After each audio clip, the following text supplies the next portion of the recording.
Tichèze Bar. Tichèze Bar, yon magazine analyse actualité sous 106.1 Alter Radio. Tichèze Bar. Belle salutation pour nous tous, c'est Godson Pierre qui n'a mis courant. Merci peut-être de écouter nous sous 106.1 FM sur alterradio.org avec diverses plateformes internet. Merci peut-être de regarder nous tout sous Facebook et YouTube. Tichèze Bar, c'est un rendez-vous nous prenons avec vous chaque samedi, dimanche et mercredi pour analyser actualité.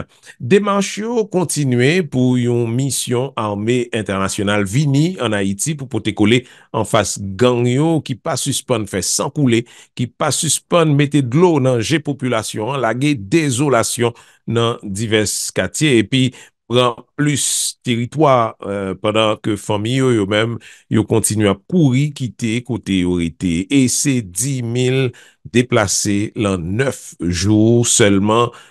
Ces derniers calculs qui fait.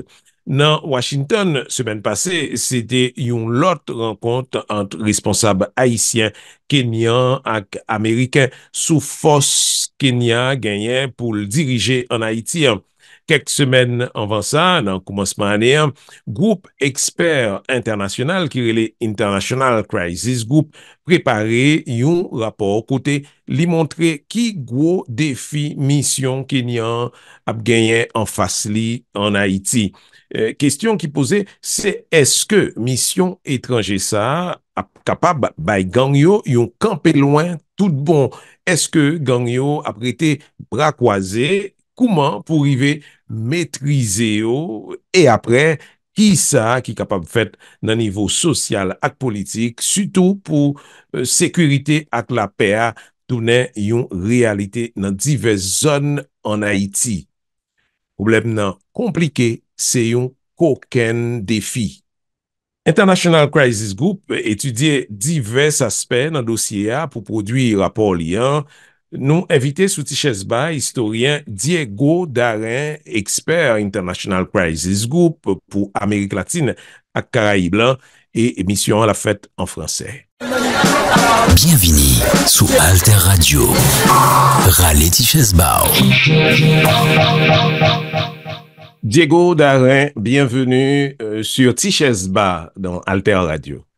Merci infiniment pour cette invitation. C'est un honneur d'être ici et de parler avec vous. Petite présentation pour commencer, pour que les gens sachent de quoi il s'agit de International Crisis Group.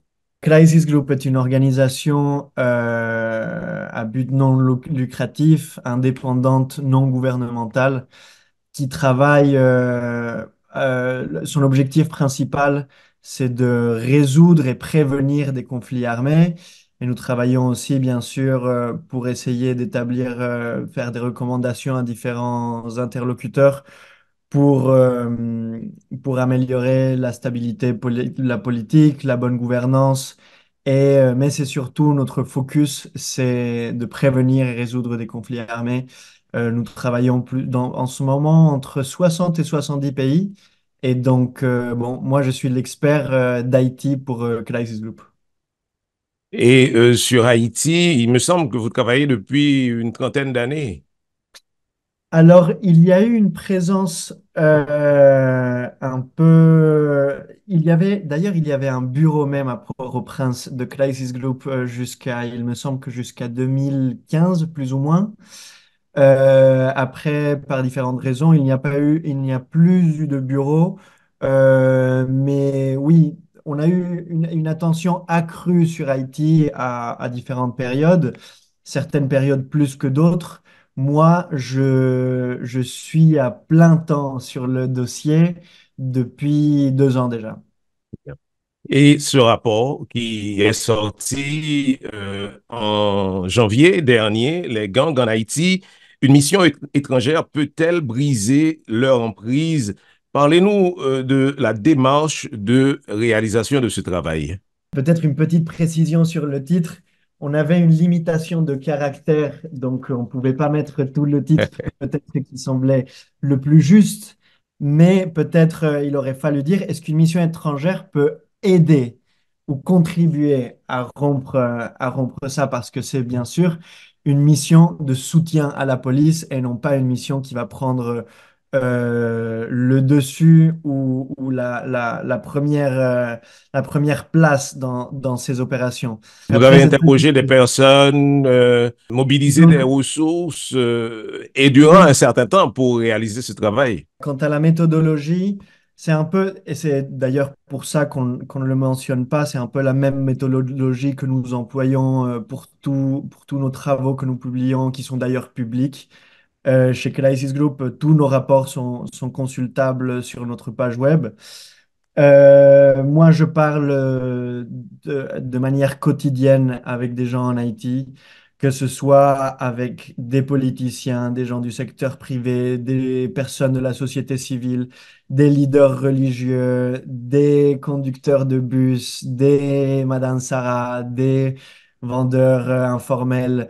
Donc, l'idée, c'est d'avoir la plus ample compréhension de toutes les crises qui se superposent en Haïti, bien sûr en ayant un focus sur la crise de sécurité, mais comme la crise de sécurité est connectée évidemment avec des problèmes politiques, sociaux, économiques et autres, il faut avoir le plus ample éventail possible de sources et d'interlocuteurs pour avoir les yeux ouverts sur tous les fronts, quoi.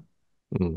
Et les dernières démarches à Washington concernant la venue ou la préparation éventuelle de la venue de cette mission, vous rassurent-elles quant à la présence effective? Vous avez dit début 2024 et on a vu du temps passer hein, depuis un certain temps là. Est-ce que ça vous rassure sur la venue de cette mission en Haïti?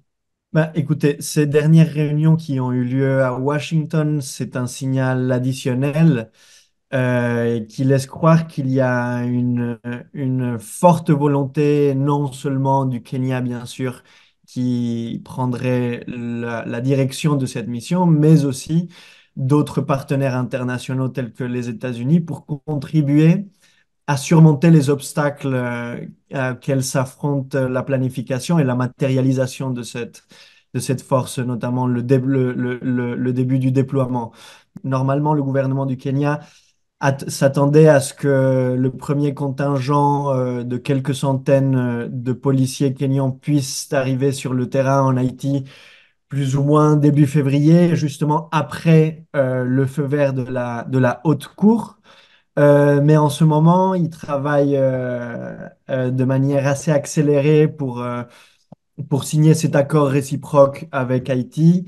Et apparemment, selon les dires d'une personne du ministère des Affaires étrangères du Kenya, ils n'attendraient pas, parce qu'ils sont en train de faire appel à la décision, à la cour d'appel, mais ils n'attendront prétendument pas la décision de la cour d'appel pour envoyer les premiers policiers en Haïti. Bien, c'est à voir, c'est à suivre. L'idée centrale de votre rapport, me paraît-il, est que la présence de cette force est plus que jamais nécessaire en Haïti, mais c'est pas un succès assuré. Il y a des conditions pour que cette mission soit un succès. C'est bien ça. Je pense que, comme vous le disiez, un peu le cœur de notre questionnement, c'est qu'est-ce qui peut permettre à la mission de faire son travail, tout en comprenant et en ayant en compte que la, la MMAS, bon, la mission de soutien à la sécurité, n'a pas pour objectif de résoudre les problèmes d'Haïti, ni de résoudre le problème des gangs.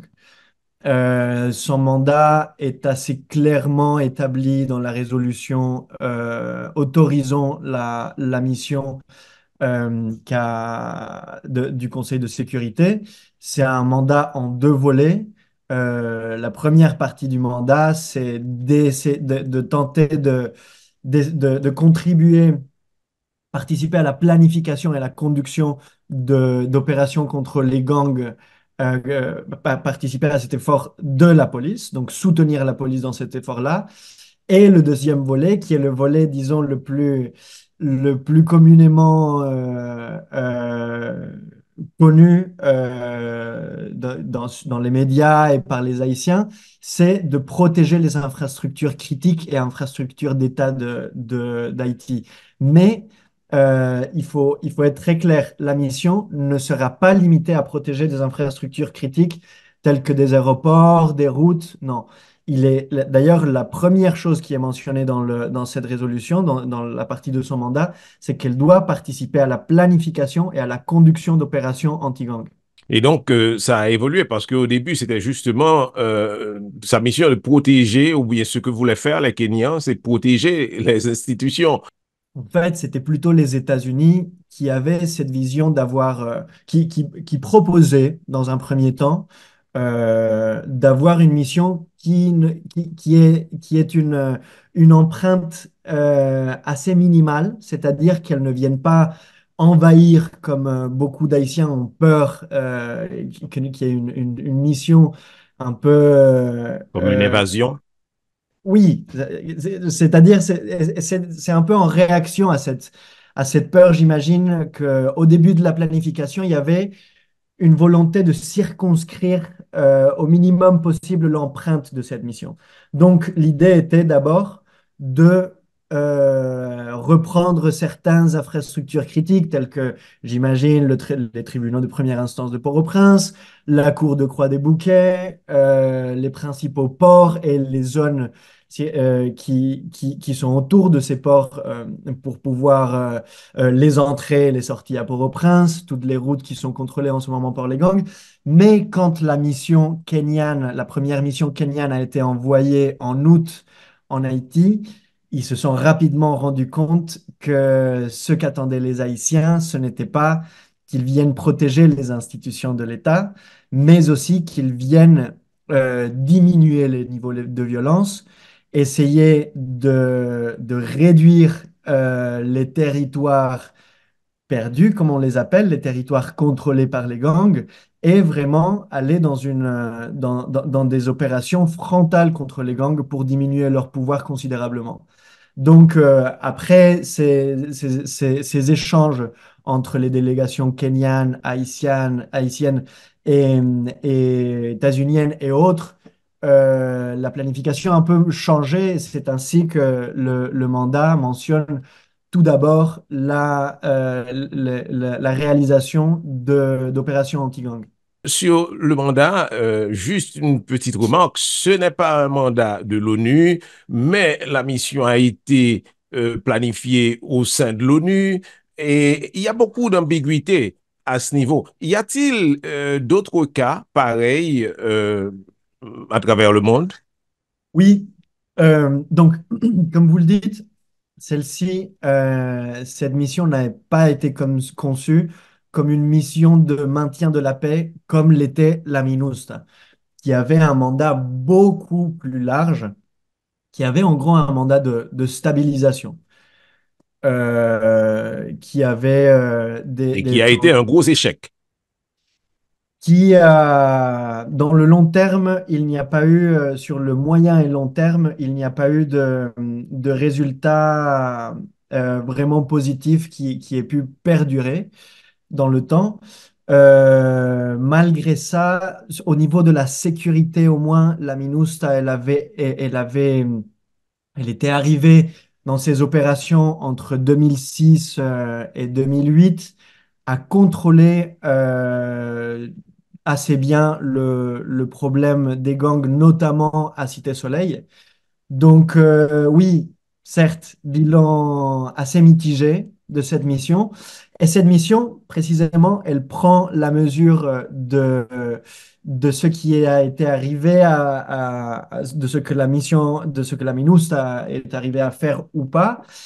Et comme je le mentionnais un peu plus tôt, son mandat est beaucoup moins large. Ici, il s'agit vraiment de venir prêter main forte à la police pour avoir une contre-offensive contre les gangs. Donc, et il ne s'agit pas d'une mission de l'ONU, c'est un effort qui va être dirigé par le Kenya et il va y avoir d'autres pays dont on n'a pas encore une idée très très clair, mais il y aura des pays du Sud global, des Caraïbes, qui vont contribuer des policiers et d'autres pays du monde qui vont contribuer de l'argent et des équipements pour le personnel qui sera envoyé. Et ceci s'inscrit aussi Ça ne dans une paraît pas se relation. bousculer quand même, hein, quand on regarde les réactions qu'il y a à travers le monde. Après, oui, comme vous dites, la planification et un peu la récolte de toutes ces contributions qui doivent être faites pour la matérialisation de la mission ne sont pas aussi rapides que beaucoup l'auraient voulu. Euh, mais il y aura une réunion qui aura lieu dans pas très longtemps. Normalement, il me semble que c'est le 22 février. En marge d'un sommet, il y aura une réunion qui se focalisera sur les contributions de différents pays pour la mission, pour arriver à assurer, à garantir que d'autres pays vont compromettre ces fonds, ces policiers et ces équipements pour que la mission puisse devenir réelle et puisse arriver sur le terrain. Dans une partie de votre travail, votre rapport, le rapport de International Crisis Group, Diego Darin, vous insistez beaucoup sur les préalables au déploiement de la mission. Quels sont-ils, ces préalables? C'est-à-dire, nous insistons sur les préalables qui ont été établis dans la résolution du Conseil de sécurité. Parce que vraiment, quand vous lisez cette résolution, elle prend bien la mesure des failles qu'ont pu avoir des missions passées en Haïti.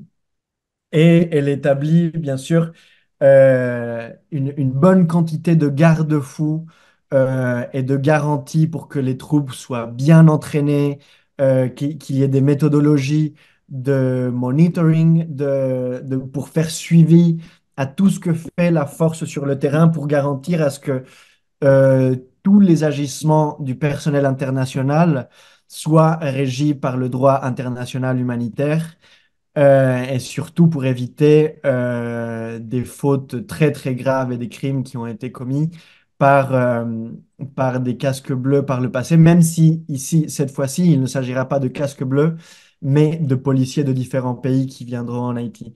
Donc, nous recommandons bien sûr que le Kenya ne fasse pas fi et vraiment prenne au sérieux toutes ces exigences qui ont été recommandées parce que le Conseil de sécurité, il ne peut, dans le cas de cette mission, il ne peut pas donner des ordres aux pays qui vont participer à la mission, mais il recommande. Donc oui, en termes de protection des civils, bien sûr, et c'est très important que le personnel qui sera envoyé en Haïti soit du personnel qui ait vraiment des capacités, ou la plupart, ou le plus grand nombre de ce contingent et des capacités vraiment acquises en termes de combat urbain irrégulier dans des milieux assez compliqués comme ils devront le faire en Haïti. Après, nous savons que le premier contingent kényan qui devait être déployé euh, depuis un certain temps ou en début de cette année. Il a fini son entraînement qui a duré quelques mois, un entraînement assez exhaustif, non seulement du point de vue opérationnel, mais aussi en termes de compréhension du terrain et en termes aussi de comment agir dans un milieu très compliqué tout en en prenant toutes les mesures possibles pour protéger la vie des civils. Et cette formation a eu lieu où? Elle a eu lieu au Kenya.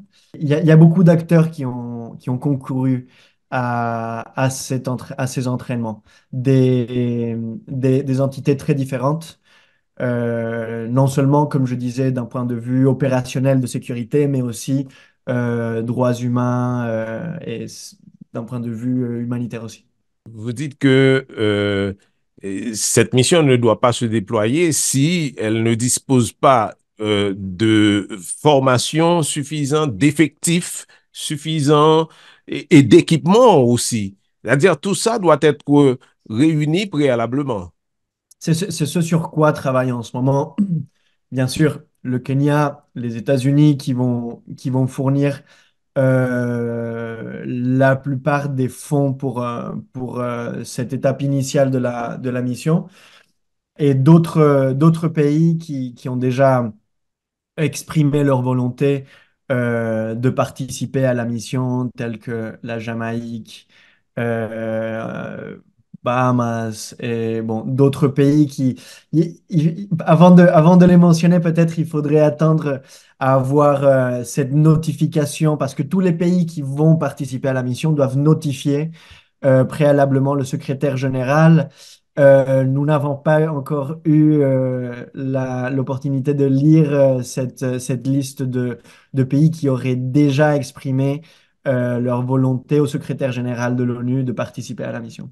Y a-t-il une limite de taille? Êtes-vous au courant qu'il y a une limite dans le temps pour finir cette étape et entamer un déploiement?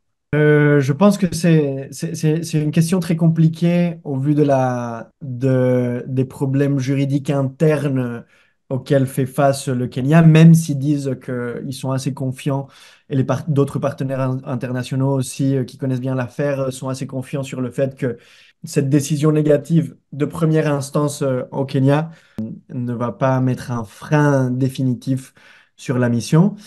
Il a été dit par le gouvernement haïtien dans son communiqué qui a été publié il y a quelques jours que lors de cette réunion à Washington, une date limite avait été établie. Bien sûr, cette date n'a pas été rendue publique. Bien entendu, cela doit répondre à différentes raisons, que ce soit au niveau stratégique, mais aussi pour ne pas augmenter les tensions dans ce problème juridique interne au Kenya.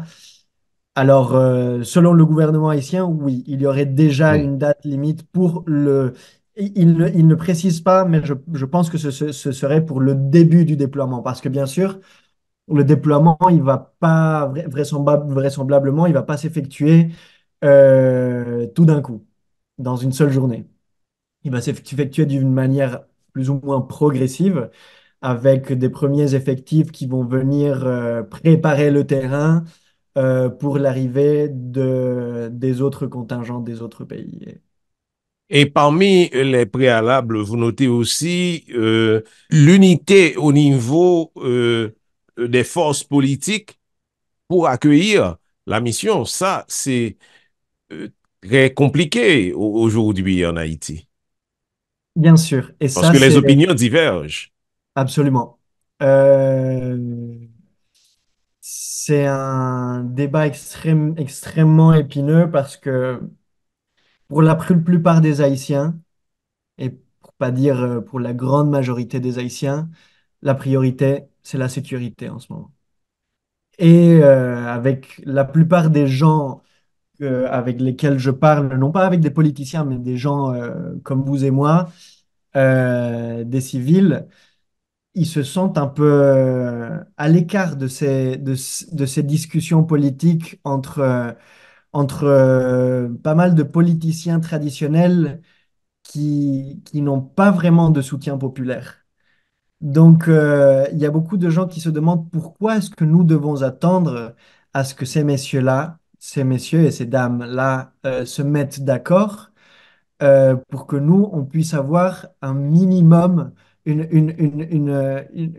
vie qui ressemble à quelque chose de normal. Pourquoi est-ce que nous devons attendre une mission qui peut contribuer à la normalisation de la situation d'un point de vue sécuritaire, bien entendu, sur le court terme aussi, très important de le préciser, si ces messieurs-là n'arrivent pas à se mettre d'accord. Donc, nous, internement, à Crisis Group, on a eu beaucoup de discussions sur les recommandations que nous devions faire. Si la priorité, c'était un accord politique ou l'arrivée de la force. Et vu le temps que ça met et le manque de disposition à faire des concessions additionnelles, je dirais pas tellement du point de vue de l'opposition pendant un certain temps, mais surtout de la part du gouvernement intérimaire, ce qui a changé d'ailleurs, mais je pourrais revenir là-dessus. Ce qui a fait que l'opposition a assumé des positions plus radicales qu'auparavant. Donc, en ce moment, il n'y a vraiment pas, on ne voit pas la possibilité que les acteurs politiques se mettent d'accord dans le court terme. Je ne dis pas que ce soit pas possible, je dis que c'est peu probable. Et, et ce serait, je dirais même inhumain en écoutant toutes ces personnes qui demandent mais quand est-ce que va arriver la mission? Quand est-ce qu'on va pouvoir avoir une semblance de normalité ici en Haïti? Quand est-ce qu'on va arrêter de se faire violer, de se faire tuer, de se faire kidnapper? Donc, bien sûr, nous demandons, nous n'établissons pas dans nos recommandations un accord politique comme un préalable, comme une condition nécessaire pour le déploiement, mais nous disons bien sûr que sans un accord politique pour créer un gouvernement plus inclusif, euh, il n'y aura pas de solution qui dure, que ce soit en termes politiques ou que ce soit en termes de sécurité. Et juste avant, Diego Darin, de prendre une petite pause et arrêtons-nous même 1, 2 minutes sur cet aspect assez crucial qui concerne justement la confiance. Beaucoup d'acteurs politiques ont peur que cette mission vienne soutenir le gouvernement en place. C'est pour ça que il est, il est indispensable que en parallèle de cet effort de la communauté internationale pour venir en aide à la police, pour arriver à inverser le rapport de force avec les gangs, il y ait d'autant plus de pression sur le gouvernement intérimaire et sur l'opposition pour qu'ils arrivent à un consensus pour établir un gouvernement de transition qui suscite plus la confiance des gens. Parce que, bien sûr, je ne dis rien de nouveau quand je dis que le Premier ministre est un leader politique extrêmement impopulaire et, dirais-je, qui doit prendre la mesure en ce moment des grosses difficultés pour faire avancer le dialogue politique s'il ne fait pas de certaines concessions additionnelles. Tichèze Bar. Sur ce, nous prenons une petite pause et nous revenons dans un instant. Tichèze Bar sous Alter Radio.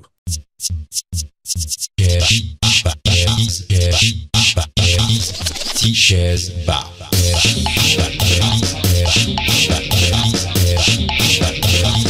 Tichèze Bar. En Haïti, nous parlons pour communiquer. Le pouvoir de la parole. C'est qu'on a pour créer histoire. Ou pas maîtriser ce que tu vas le faire. Moi, je crois qu'on réflexion nécessaire. Si ça le classe, un directeur sans professeur. Il est capable de prendre leçon. Aujourd'hui, c'est professeur de Chamieto. Le monde a bougé, tout le monde continue à parler. Non, ben la Saint-Ti va monter l'argent. Faut qu'on dépistage qui fait des pouvoirs en prise en charge. On nouveau vivre ensemble. Au niveau organisation paysanne, on a fait pression. Moi, c'est celle qui mise sous pied pas tomber. Le régime côté nous sentiments libres. La liberté d'expression assumée. Pendant la société a changé, radio était un gros moyen information, partage l'idée à distraction. 106.1 FM Alter Radio. Pas rater yon pour lien dans programme Alter Radio. Écoutez Alter Radio sur internet, connecté sur TuneIn ak Zeno. Écoutez, abonnez, partagez.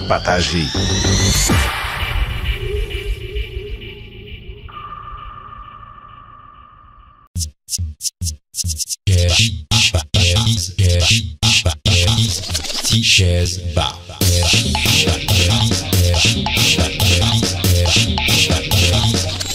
Tichèze Ba. Tichèze Ba sou Alter Radio, c'est Godson Pierre qui nan mi kouan avec nous. Je dirais Diego Darin, c'est yon historien qui a travaillé comme expert pour l'Amérique latine et la Caraïbe au niveau International Crisis Group qui fait produire un rapport, nous te dit ça, les gangs en Haïti. Une mission étrangère peut-elle briser leur emprise? Quels sont les défis majeurs en face de cette mission? Il y a une grande quantité de défis, bien sûr. C'est une mission qui va être assez compliquée si, en tenant en compte le pouvoir qu'ont aujourd'hui les gangs, leurs liens qu'ils ont avec les élites et d'autres, des personnes qui ont du pouvoir en Haïti et l'énorme contrôle territorial qu'ils ont réussi à amasser au cours des dernières années. Nous, on énumère certains défis qui peuvent, pour donner certaines recommandations à la mission. La première dont on a parlé dans la première section de l'interview, c'est bien sûr la protection des civils dans les opérations qui seraient menées dans des quartiers qui sont très, très difficiles. Densément peuplés. Exactement, et non seulement densément peuplé, mais avec des voies d'accès qui sont très restrictives quant à la possibilité de faire entrer des blindés ou du gros matériel, que ce soit au niveau de la Saline, Bel-Air, Cité Soleil, Martissan, Village de Dieu, certains quartiers de Tabar. Donc, très important qu'il y ait tous les égards et toutes les mesures possibles dans la planification et dans la conduction des opérations pour protéger les civils. Cela doit être une priorité, tant pour le personnel international que pour la police, parce que bien sûr, ces opérations seront menées de manière conjointe par ces deux forces. D'ailleurs, dans un rapport que nous avions publié l'année dernière, nous avions déjà commencé à dire que l'arrivée de la force et de manière des premières opérations dans des territoires qui soient pas tellement difficiles d'appréhender et de circuler dans ces aires pourrait servir pour que la force agisse comme un dissuasif par rapport aux gangs. C'est-à-dire que les gangs, en voyant que la force est bien entraînée, bien équipée, qu'ils n'ont pas peur et qu'ils arrivent à reprendre, j'en sais rien, un axe routier important ou qu'ils arrivent à faire une opération qui a du succès, là, il peut y avoir certains gangs qui se disent, bon, on va pas établir, on va choisir de ne plus avoir une attitude confrontationnelle, mais on va peut-être essayer de dialoguer. Et là, ce serait, de notre point de vue, la solution plus ou moins idéale, puisque cela permettrait de créer des couloirs humanitaires et d'éviter que les civils soient pris entre deux feux dans les combats entre les gangs et les forces de sécurité. Donc, la protection des civils, bien sûr, c'est le premier défi. Sur cet aspect-là, vous n'écartez pas non plus que les gangs s'allient pour lutter contre la force. C'est une possibilité que nous détaillons dans notre rapport. Les gangs, ils sont un peu dans l'attente de voir ce à quoi va ressembler cette force. Qui sont les soldats les soldats plutôt, les policiers qui vont venir, quelles sont leurs capacités au combat. Et s'ils voient qu'ils sont face à une menace qui dépasse leurs capacités militaires, il y aurait certains leaders de gang, chefs de gang, qui seraient prêts à établir des dialogues pour voir comment faire euh, pour, ne, pour faire cesser d'exister les gangs d'une manière différente qu'à travers des combats. Pour ce faire, il y aurait d'abord besoin d'une volonté du gouvernement, c'est-à-dire d'une volonté et d'un projet qui émane des autorités haïtiennes pour commencer à établir des canaux de communication entre des représentants de ces groupes et des représentants de l'État, bien sûr en coordination avec des tiers, des organisations internationales qui pourraient aider à collaborer dans ce genre de dialogue pour... Tout en sachant que plusieurs chefs de gang ont été mis sur des listes internationales ou sont ouvertement recherchés par le FBI. C'est-à-dire que il y a des contentieux qui sont exprimés et qui sont officiels avec certaines Absolument. de ces personnes. Absolument, et de toute façon, il faut être préparé à ce que des éventuelles négociations avec les gangs pour, euh, pour établir des mécanismes de démobilisation ou plutôt de démantèlement de ces structures soient acceptés d'une certaine manière par les Haïtiens. Parce qu'en ce moment, j'imagine que vu la quantité de crimes qu'ont commis ces personnes, c'est quelque chose qui va être difficile à faire. C'est une pilule qui va être difficile à faire passer pour la plupart des Haïtiens Hmm. qui ont vu leurs familles, leurs amis se faire massacrer, se faire violer, se faire kidnapper, etc. Être dans une peur constante depuis des années, comme on a pu le voir avec l'avènement du mouvement Bois-Calais, mais depuis avant ça, il y a une haine envers ces chefs de gang, envers les membres de ces groupes. Et il serait difficile à prévoir comment est-ce que les Haïtiens pourraient être prêts à accepter des négociations de ce genre. Mais je pense il est très important de lancer la discussion. Il est très Oui. important de commencer à avoir ce débat. Est-ce que la plupart des jeunes qui intègrent ces gangs le font parce qu'ils veulent tuer des gens, le font parce qu'ils veulent violer des femmes et des enfants, ou le font parce qu'ils n'ont aucune opportunité dans la vie et n'ont d'autre avenir que d'avoir un peu de respect en étant dans un groupe comme ça et d'arriver à avoir quelques gourdes pour mettre du pain sur la table le soir. C'est un Donc, débat, on peut y revenir tout de suite, mais juste avant, qu'est-ce que ça représente, d'après vos recherches, la puissance réelle des gangs?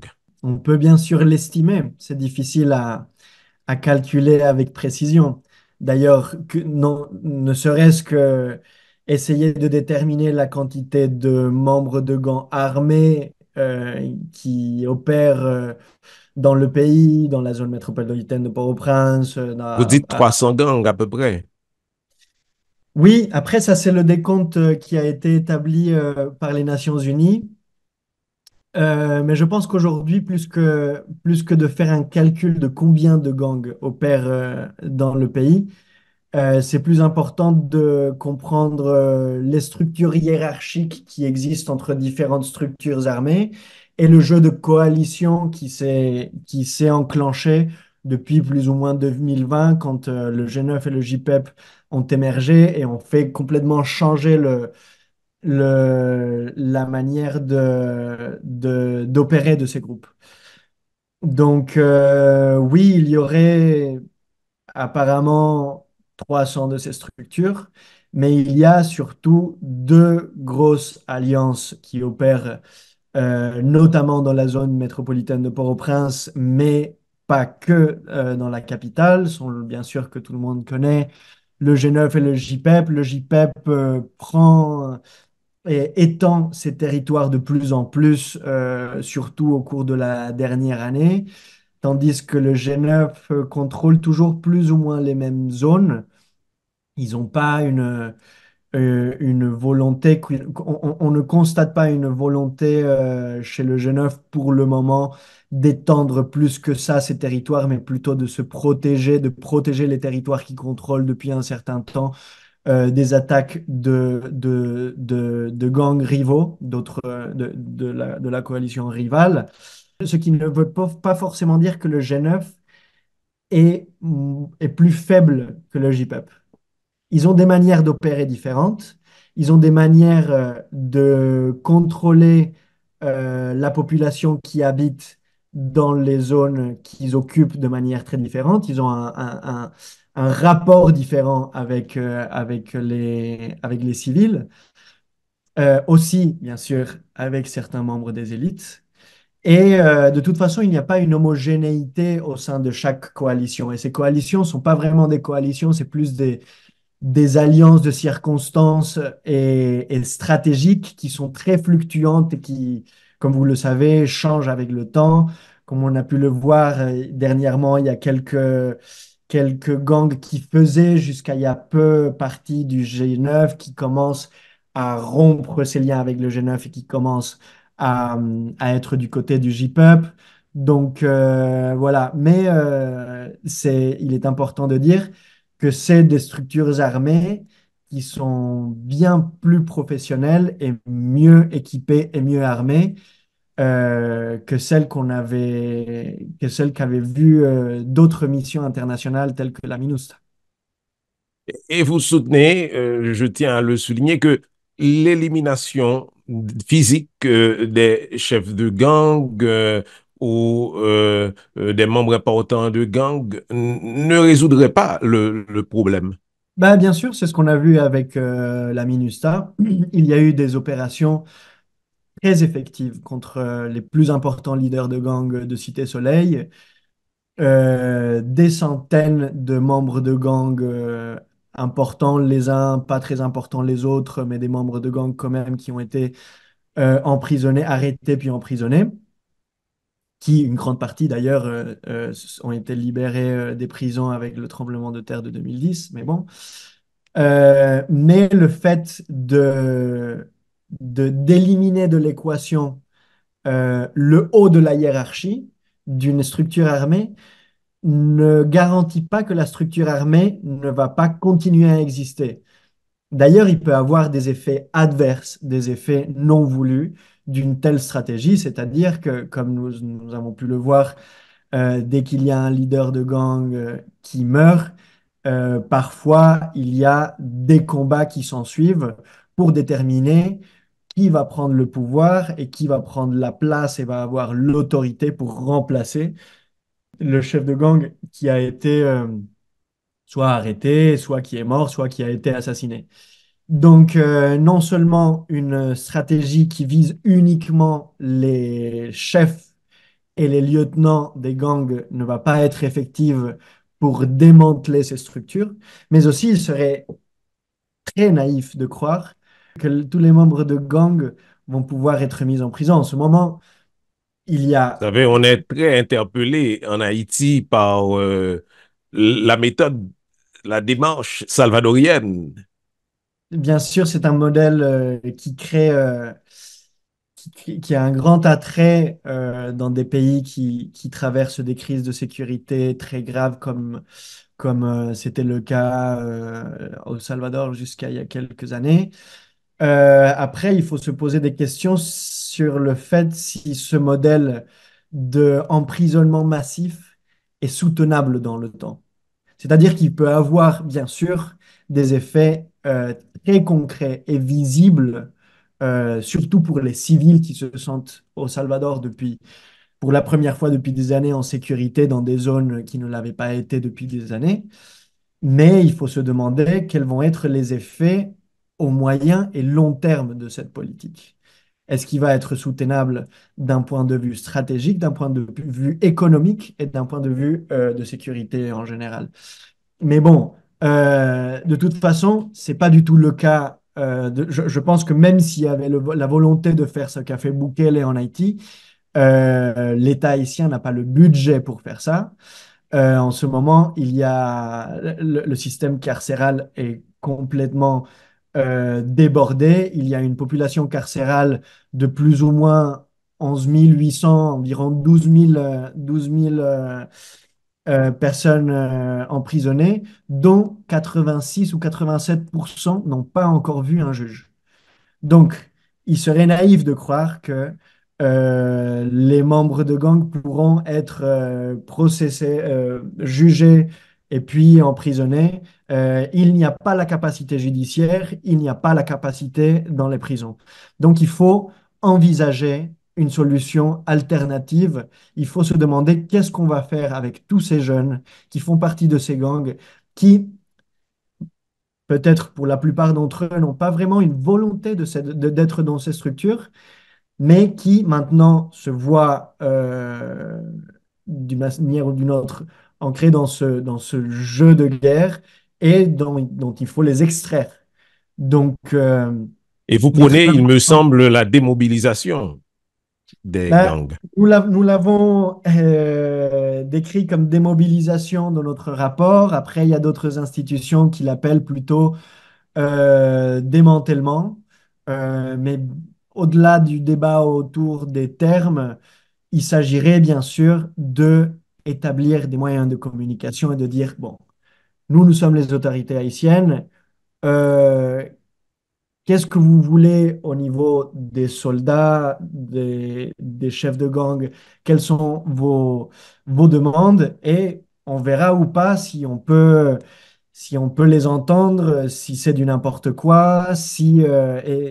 Bon, il y aura bien sûr des demandes des gangs qui, qui causeront un peu une indignation.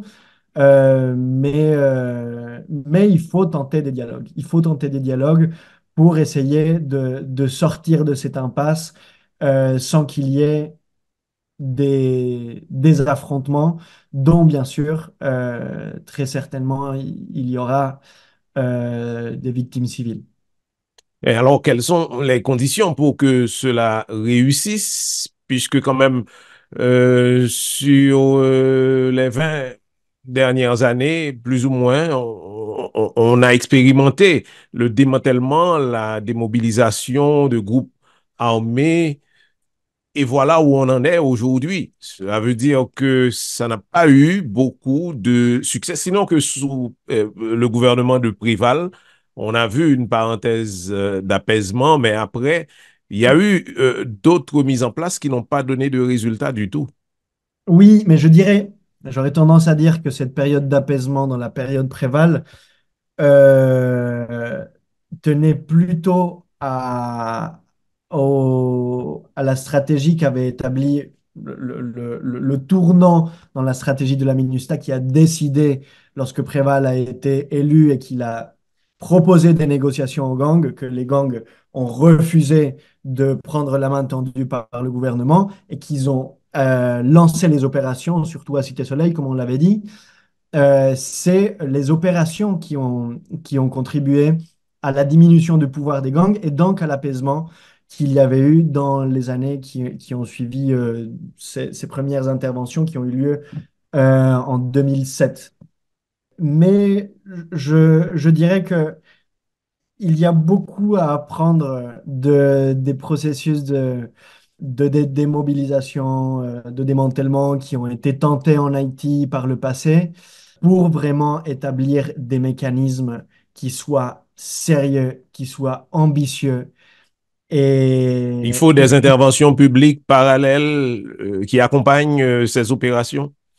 absolument, absolument. Donc, il faut non seulement des moyens, un mécanisme pour établir des manières pour les membres de gang de quitter ces structures et de passer à la société civile, mais après aussi d'intégrer ces personnes à nouveau dans le tissu social, ce qui sera pas évident du tout à faire dans certaines parties où la plupart de ces personnes sont considérés par les Haïtiens comme des bourreaux.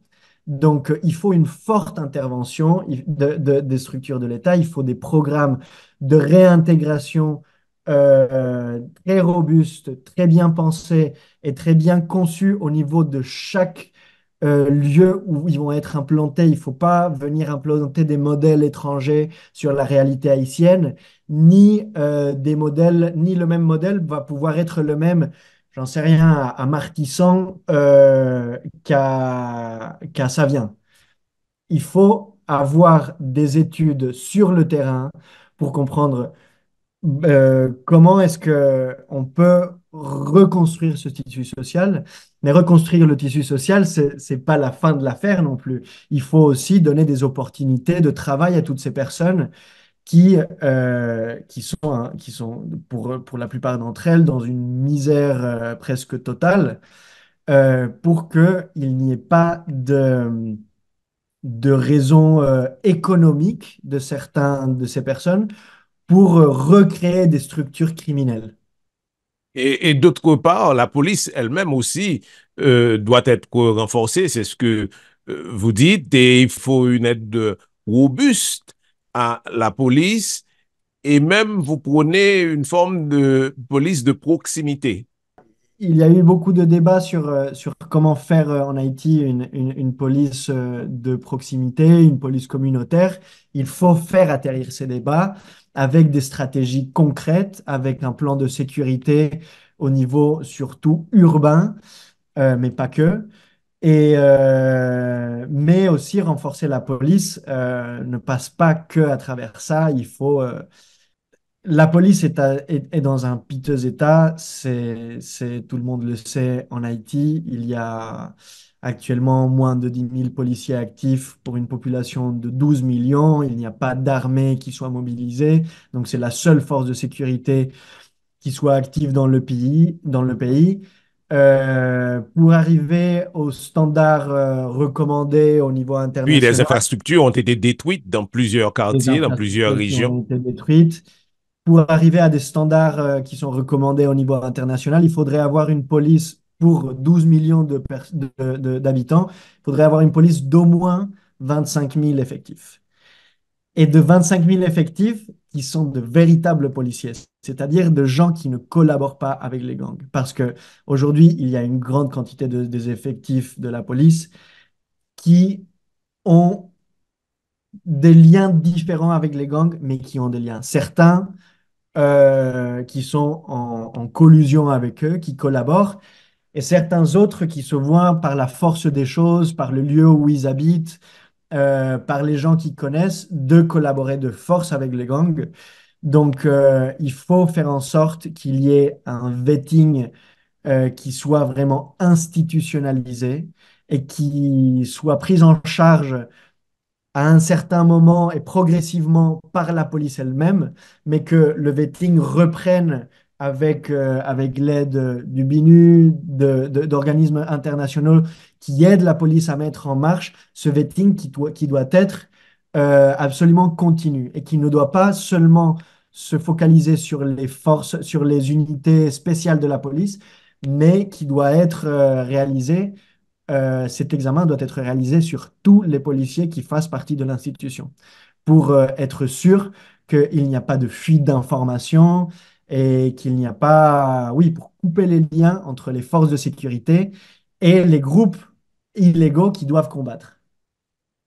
Et pour terminer, le dernier point, mais pas le moins important, on en parlait, c'est justement le cadre politique.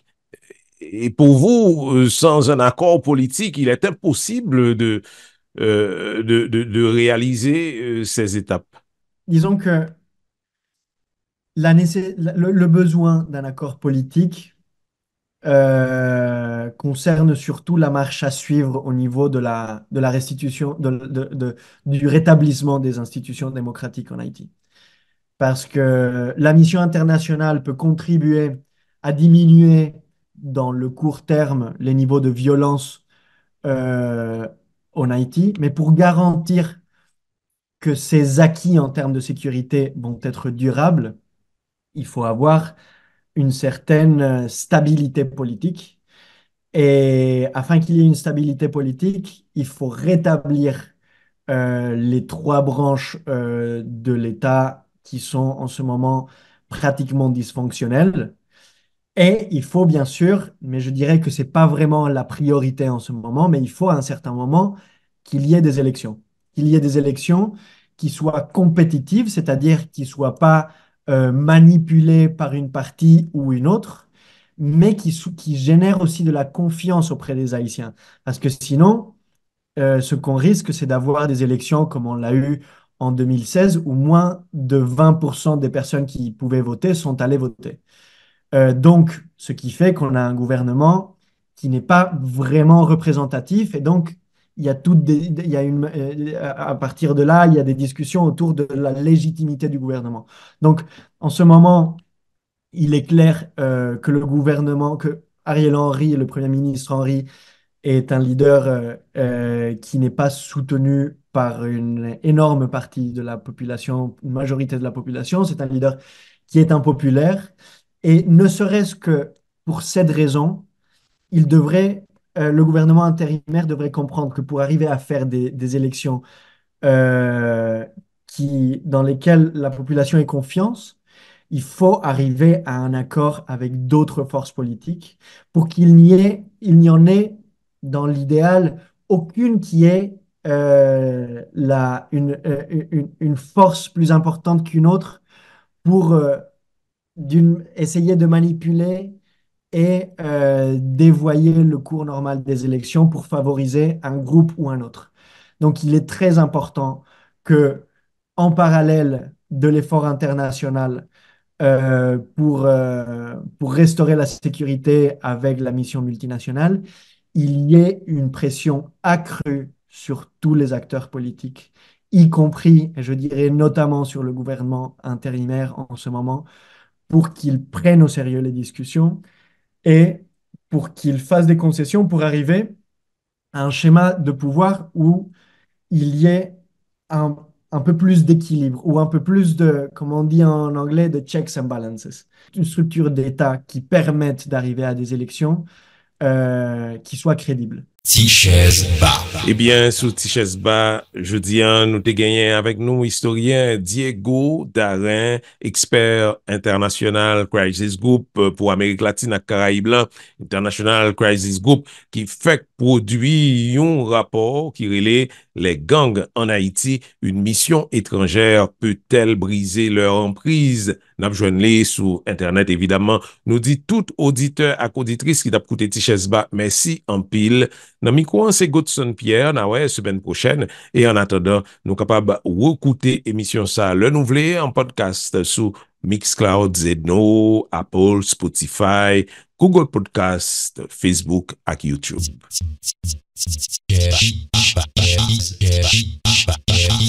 Tichèze Ba. Tichèze Ba, un magazine analyse actualité sous 106.1 Alter Radio. Tichèze Ba.